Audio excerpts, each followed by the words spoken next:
Hi, I'm Amanda from Vintage Savoir Faire, and today we're going to learn how to bake bread. So the first step in making bread is to get a scale and measure your ingredients. I know in the US a lot of times you use cups to measure flour, but actually when you're baking, weighing the ingredients is a lot better because it makes it a lot more accurate into how much flour you're putting in. So we're going to start off with 600 grams of flour. Now, if you don't have a scale, it's really not the end of the world. I'll put the cup measurements on the website as well, but if you do have a scale, it really will improve your baking. So let's see, 600 grams of flour. There we go. And then we need 1.5 teaspoons of salt.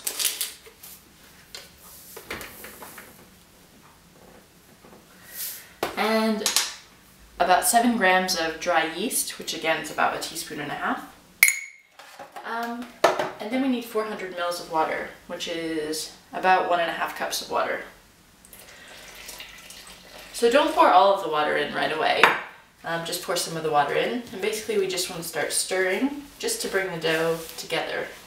Now, I'm using a dough hook from King Arthur Flour, just because I have one.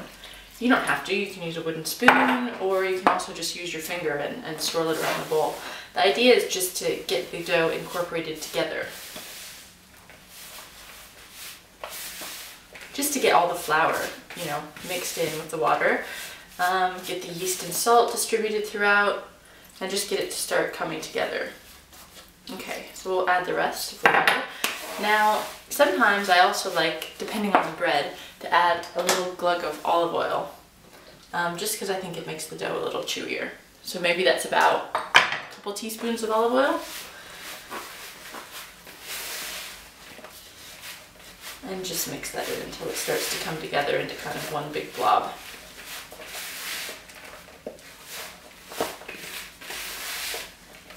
It's okay, it doesn't need to look pretty, it just needs to kind of stick together, kind of like that. Okay, the next step in baking bread is to knead the bread. And this is probably the most important step in the whole process, and it's the most fun.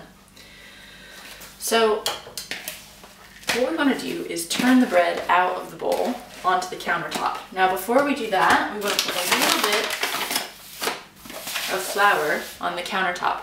Make sure your counter is really clean.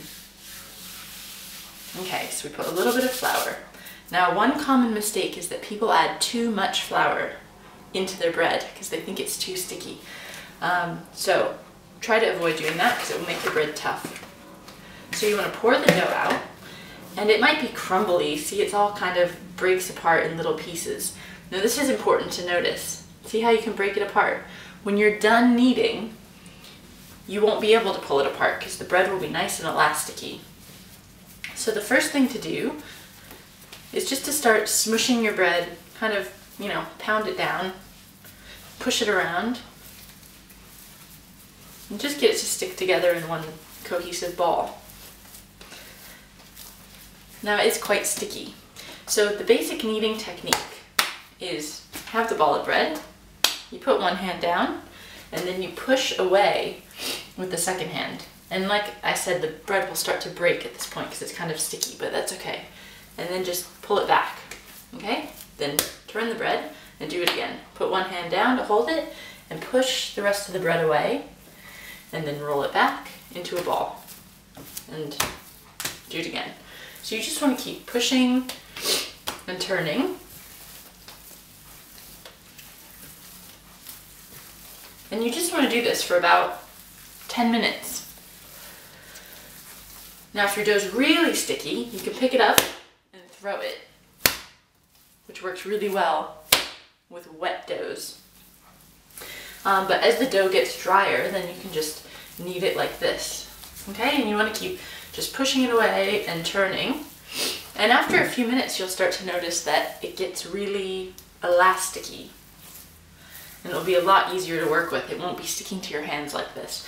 Now, if it is sticking to the countertop, you can add a little bit more flour, but be a bit stingy with the flour because like I said, you don't want to work too much flour into it because it will make the bread really dry at the end. So trust me that after you do 10 minutes of this kind of kneading, the bread will be easier to work with without having to put more flour into it.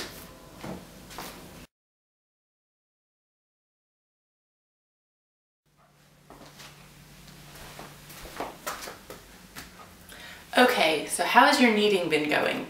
I've been kneading here for about, 7 minutes, 10 minutes. And the dough is a lot different. First of all, it's all sticking together now.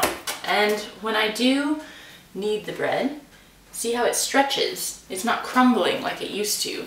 So it's actually much easier to knead. It's folding together and holding together in a nice ball shape. The other way you can test is by trying to pull off a piece of bread. So you notice that when you pull it up, it actually stretches. Now it eventually breaks off, that's okay, but there's that elasticity to the bread. So that's good. So this should be about done now that I've been kneading it for 10 minutes. And it's starting to look like a really nice piece of bread dough. So what do we do next? Now we need to let the dough rise. So we've built up some of the gluten, the elastic quality of the bread, and now we need to let the yeast do its work and start to stretch the bread and actually let it rise. So what I do is I take my bowl and put a little bit of olive oil in it, and then you want to kind of rub the olive oil around the bowl, and you take the bread and put it in the bowl, and then turn it over. And what you've done is basically oiled the top of the bread by turning it over. So this keeps it from drying out, because although you want it to have a crust in the oven, you don't want it to get a crust now in the bowl. So we just do that, and then basically we take a tea towel and cover it with a tea towel, and then put it in a warm location and let it rise for about an hour, up to 2 hours, maybe more if your house is cold, until the bread dough is doubled in size. Hi, so it's been a couple of hours, and this is what our dough looks like now. It's clearly risen, it's great, and it's even starting to get some air bubbles in it. So what we need to do now is shape it into a loaf, and then let it rise one more time before we put it in the oven. So we put a little flour out on the countertop again. And then we get to punch down the dough, which is always a lot of fun, just to deflate it and get the air out of it. Okay, now we take the dough. Oh, it feels really nice. It's nice and soft and smooth. You can just kind of push it around a bit, knead it a little bit, push all the air out. Okay, so now you get to decide what shape you want to make the loaf of dough, the loaf of bread. So generally I tend to make like a boule, like a big round loaf, just because it's quite easy and it's a shape that I think can look quite professional, like the stuff that you see in the shops. Okay, so how are we going to do this? So you want to just start by folding in the edges of the bread.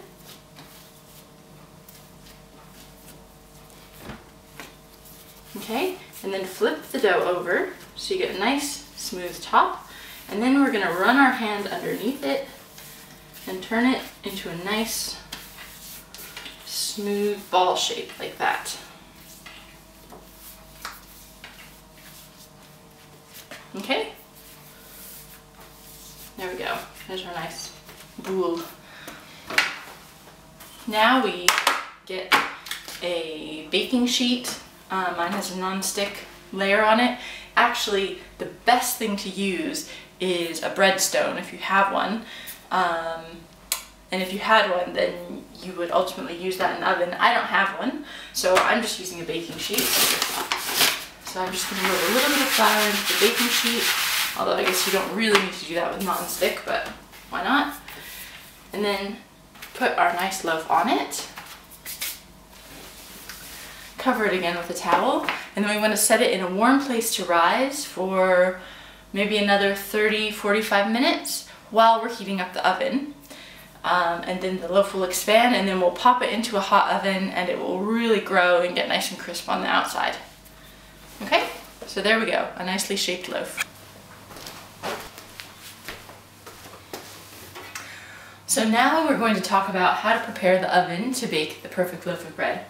So you want to start by making sure that your oven is going to be really hot in the beginning.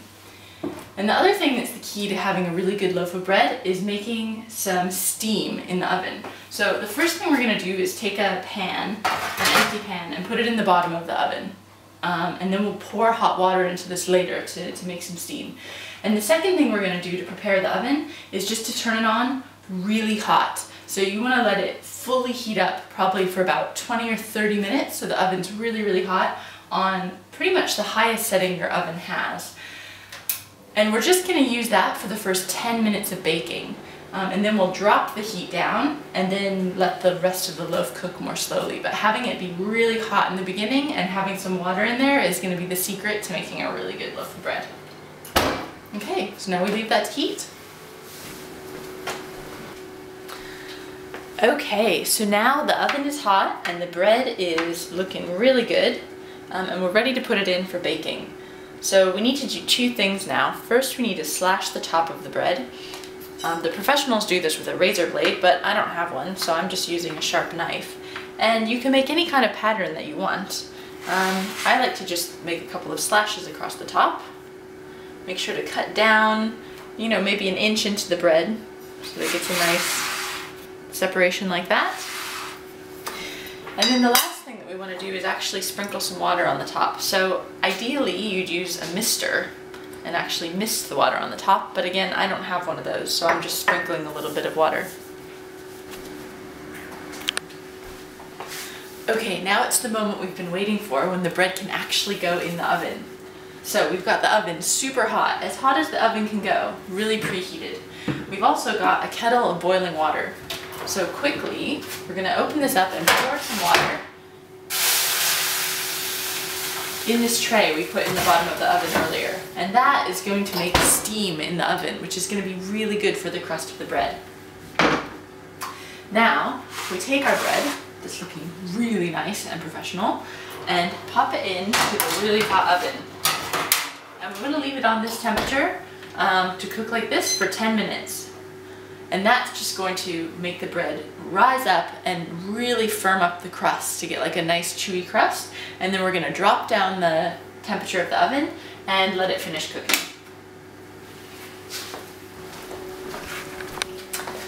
Okay, the first 10 minutes of baking is up, and let's take a look. Oh, it looks excellent. I'm not sure how well you can see it, but it's really puffed up and lightly brown on the top. So what we want to do now is drop the temperature down.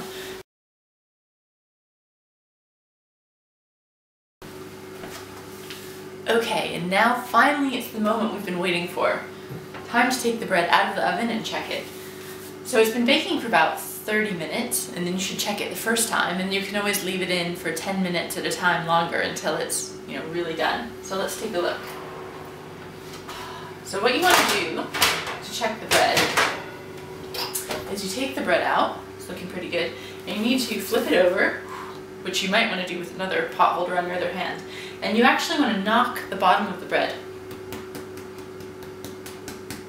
And what you're looking for is a hollow sound. So if it doesn't sound hollow, then stick it back in for 10 more minutes. But this one's actually sounding pretty good, so I think it's done. So what we're going to do here is just take it off of this cookie sheet and put it onto a cooling rack, and try not to eat the bread until it cools, because I know it smells amazing, but the flavor will be a lot better if you let it cool first. So we just let it cool for maybe 30 minutes or an hour, and then slice into it and enjoy.